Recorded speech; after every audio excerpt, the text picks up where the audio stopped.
motivated you to take the step of calling on people to take to the streets to draw attention to the need to release Mr. Kanu?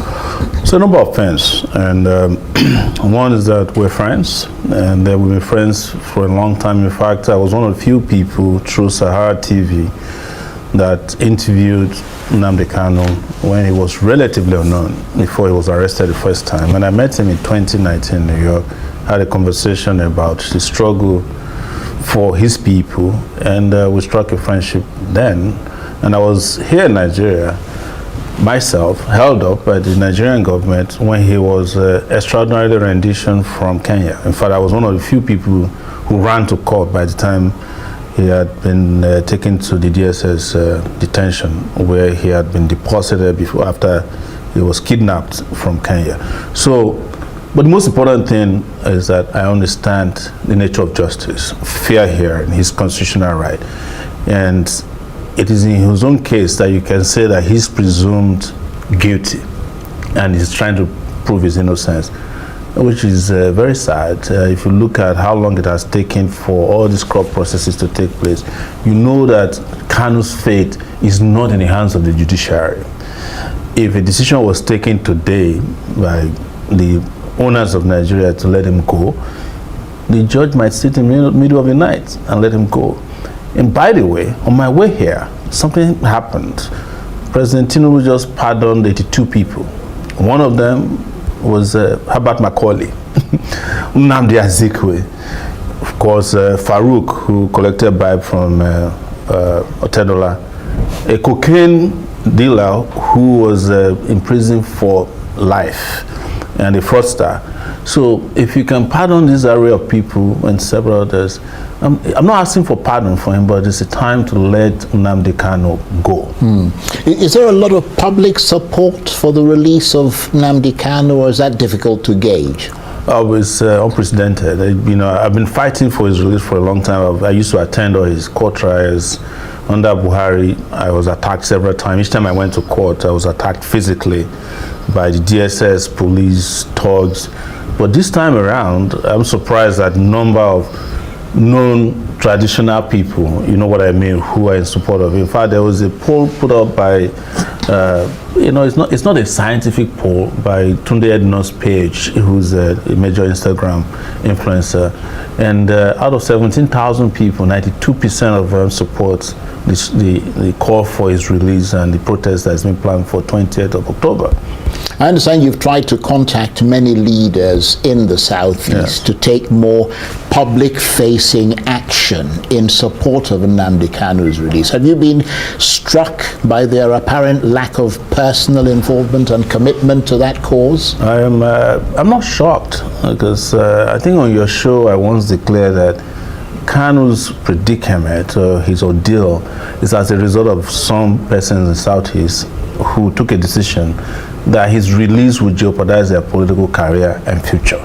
That I know as far back as when Tinubu freshly became president, because I was part of some conversation to release him.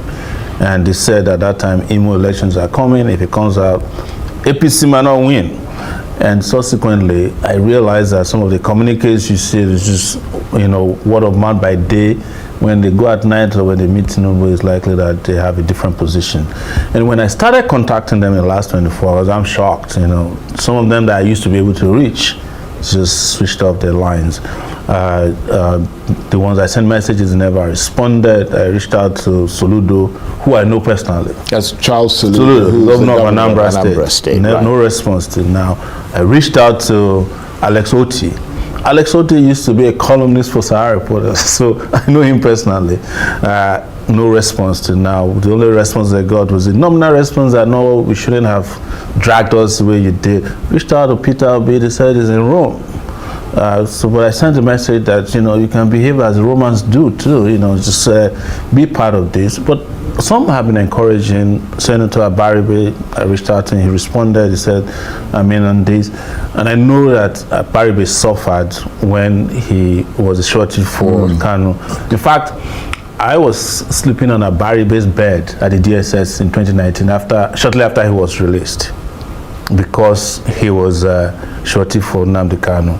So the rep from his state at the National the House of Rep also signed up. A number of persons have signed up, some of them publicly, but there is no unified response from Southeastern political leaders or traditional rulers or even the religious priesthood there, which many had expected would happen. But a lot of young people have signed up to this, and you can see that the Nigerian government is already pushing back because they've seen the response to be unequivocally in support of the release of Nnamdi Kanu at this time. I don't think they were expecting that such a response would be so favorable and swift. So is this what you think is needed to push this Nnamdi Kanu issue over the line and perhaps change President Tinubu's view of Mr. Kanu and not the sort of behind-the-scenes quiet diplomacy that has been going on since? It's obvious that diplomacy cannot work. If it was going to work, by now it would have resolved the issue. I think they used the diplomacy or their proclamation about diplomacy to just make the public become a little lethargic about his release, so that nobody, oh, they're working on it, don't worry. Because we hear that a lot from Oti, who is the Abia State governor, that is working on this quietly. In fact, I was told in court about 2 weeks ago that he will be released on head grounds. They had convinced everybody, only for him to come to court, and they kept changing goalposts, as we call it. So I don't think diplomacy has to be a combination of, actions. And one of it, I think, is going to be a loud public disapproval of his continued detention, and a protest would work, in my view, in that regard. That's why I want these people who claim to want him to be released to join the protest.